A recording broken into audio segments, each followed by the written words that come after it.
The goal of any trade is for teams to help themselves get better, whether it's from acquiring an established player to make that improvement immediate, or from acquiring future assets to set yourself up to be good later down the line. But a lot of times a trade doesn't end up working out for one of the teams involved, and sometimes both teams get exactly what they want out of a trade. But in this video, we're going to be looking at trades that went badly for both teams involved. And the first trade is Jaromir Jagr being traded to the Washington Capitals. Jagr was selected with the 5th overall pick in the 1990 draft and started contributing to the Pittsburgh Penguins immediately. He put up 126 points in 150 games throughout his first 2 seasons, and in those seasons helped the Penguins win back-to-back Stanley Cups. Jagr would go on to put up monstrous stats for the Pittsburgh Penguins for 11 seasons, ending with over 1,000 points in just 800 games. Along with his 2 Stanley Cups, Jagr would win 5 Art Ross trophies and 1 Hart Trophy with the Pittsburgh Penguins. But when you have a superstar player like this, and calling him a superstar is an understatement, you kinda have to pay them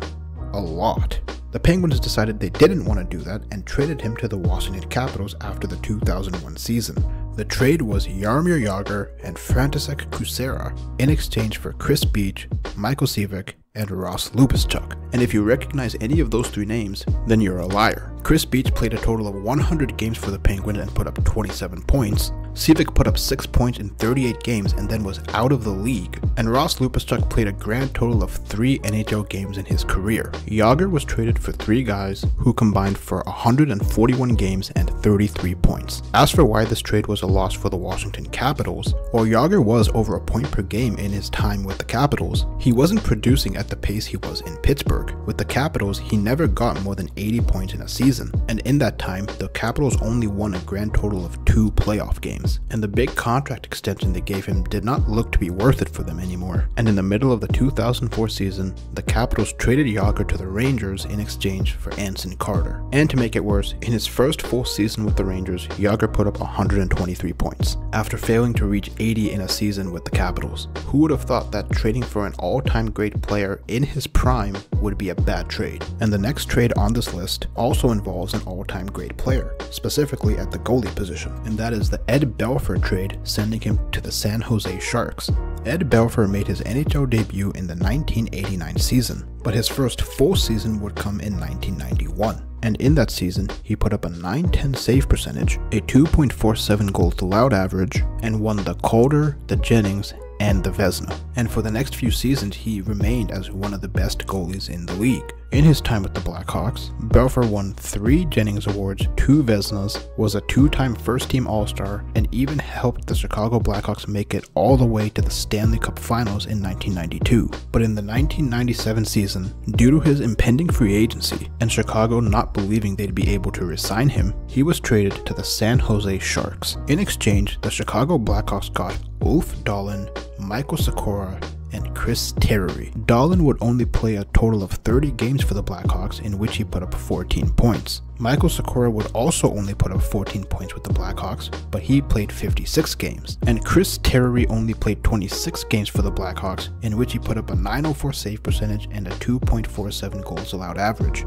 For a guy who's won multiple Vezinas and was still a really solid goalie in the league, this return is pretty lackluster. But that doesn't mean that the Sharks got an absolute steal. Belfour would play 13 games for the Sharks following the trade, and in those 13 games, he had a 3-9 record, a .341 goals allowed average, and an abysmal .884 save percentage, a massive drop-off from the .907 save percentage he had prior to the trade. It was so bad that come free agency, the Sharks didn't even give him an offer. Ed Belfour would sign with the Dallas Stars, where he would have 3 of the best seasons of his career save percentage wise, and would go on to win a Stanley Cup. While the Sharks gave up absolutely nothing to acquire Ed Belfour, they also ended up being losers in the trade. And the third trade on this list also involves the San Jose Sharks, and that is the Dan Heatley from Martin Havlat trade. Dan Heatley was selected with the 2nd overall pick in the 2000 draft by the Atlanta Thrashers. After 2 solid seasons, he was traded to the Ottawa Senators for Marian Hossa. What followed next were the best 2 seasons of his career, putting up 103 and 105 points in the 06 and 07 seasons, and he would also be a big factor in the Senators' 2007 finals run. And after a couple more solid seasons with the Senators, he would be traded once again, this time to the Sharks. In his 2 seasons with the Sharks, his production was noticeably down from previous seasons, and he would be traded once again, this time to the Minnesota Wild. And this is the trade that we actually care about for this video. The trade was 1-for-1 Dan Heatley for Martin Havlat.